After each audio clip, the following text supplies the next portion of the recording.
तर बच्चू कडू यांच्या प्रहार संघटनेच्या या आंदोलनाकडे आपलं लक्ष असणारच आहे। वळूया पुढच्या बातमीकडे। कृषी मंत्री माणिकराव कोकाटेंचा व्हिडिओ नेमका कुणी काढला याची चौकशी आता सुरू करण्यात आल्याची माहिती सूत्रांनी दिली आहे। मंत्र्यांना अभय, मात्र व्हिडिओ कुणी काढला याची चौकशी होती आहे अशी माहिती सूत्रांनी दिलेली आहे। रमी खेळतानाच्या व्हिडिओची विधिमंडळाकडून चौकशी केली जाणार आहे।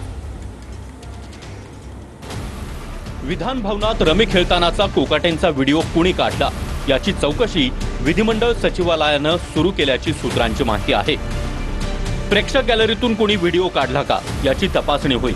त्यानंतर सभापती राम शिंदे यांना अहवाल सादर केला जाणार असल्याची सूत्रांची माहिती आहे। पवारांच्या राष्ट्रवादीचे आमदार रोहित पवार यांनी कोकाटेंचा व्हिडिओ ट्विट केला होता। तर दुसरीकडे या प्रकरणानंतर अजितदादा आणि कोकाटेंची पुढील आठवड्यात भेट होण्याची शक्यता आहे। अजितदादांनी काल कोकाटेंना फोन केला होता अशी सूत्रांची माहिती आहे।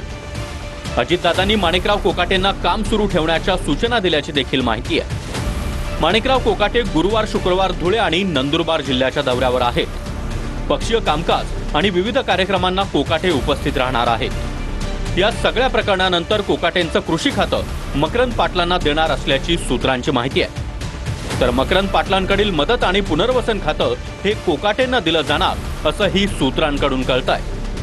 कोकाटेंचं मंत्रिपद न काढता खात्यात बदल करून त्यांना अभय देणार अशी ही चर्चा सुरू झाली आहे।